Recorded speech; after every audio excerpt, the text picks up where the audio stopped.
Dans les années qui viennent, je pense qu'effectivement la relation numérique elle est absolument évidente. Je veux dire, la révolution numérique elle est partout et elle est évidemment dans l'histoire et dans le patrimoine. Alors le numérique, c'est quelque chose que les historiens font depuis très très longtemps sans le dire. Ce qu'on appelle aujourd'hui le mouvement des humanités numériques, il existe en histoire depuis qu'on fait de la statistique par exemple, depuis qu'on fait du traitement de texte. Donc, en fait, ça fait 50 ans que les historiens font de la statistique avec l'aide de l'informatique. Mais tous les démographes, etc., les économistes et autres.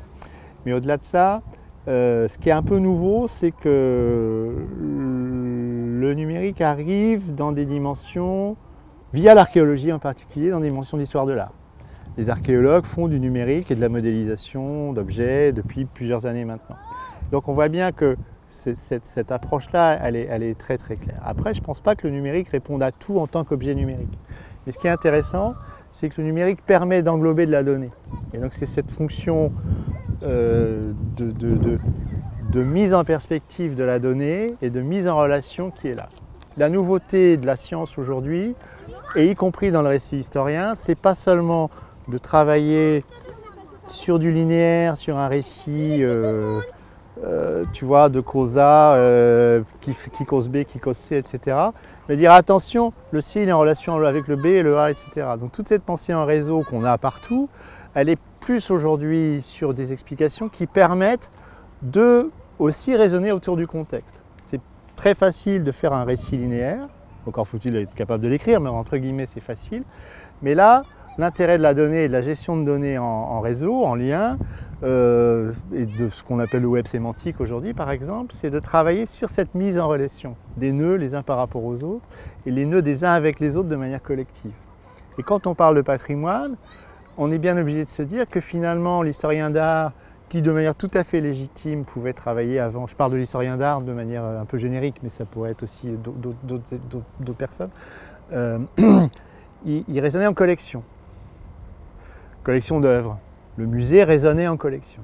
Et aujourd'hui, la nouvelle lecture du patrimoine, la nouvelle lecture de l'historien d'art, la nouvelle lecture muséographique aussi, c'est de se dire mais tiens, ça c'est en relation avec ça, c'est en relation avec ça, c'est en relation avec ça. Ce qu'on a fait, nous par exemple, autour de Nantes 1900, qui est un autre projet qu'on a mené à Nantes avec le musée d'histoire, c'est justement d'expliquer qu'un plan relief, c'est pas juste un objet qui raconte une chose, mais que de se dire qu'à partir de ce plan relief, à partir d'un dispositif interactif et d'une gestion de données, on peut dire que ça c'est en relation avec ça, etc. Et donc c'est cette problématique de mise en relation et de finalement de mise à plat d'un problème pour ensuite retirer de la qualité et peut-être effectivement à nouveau hiérarchiser des informations, qui me paraît moi tout à fait non seulement dans l'air du temps mais l'avenir de la recherche.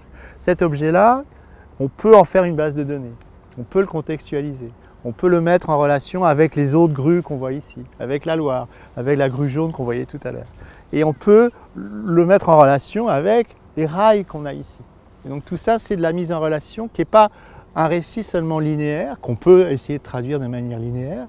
Finalement, ce que je fais à l'oral, c'est un récit linéaire d'une certaine manière, mais bien entendu, mais c'est que je peux écrire exactement de la même façon. Mais c'est aussi la possibilité de se dire, oui, mais là, tiens, on va aller là, on va aller là, on va aller là. C'est ce que les encyclopédistes font depuis toujours, c'est la question de l'hypertextualité, c'est-à-dire que tu as un renvoi, etc. Et donc cette notion de renvoi possible, elle permet là du coup de changer d'un point de vue heuristique cette question de la documentation d'histoire par exemple. On a un ensemble documentaire qui est là.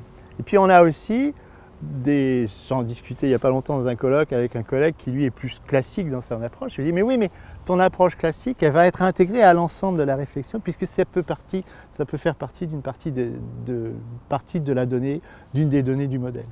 Et tu vois, le modèle, il est englobant comme ça et il permet des relations et des mises en relation. Et je pense que là, vraiment, on a des possibilités assez fantastiques.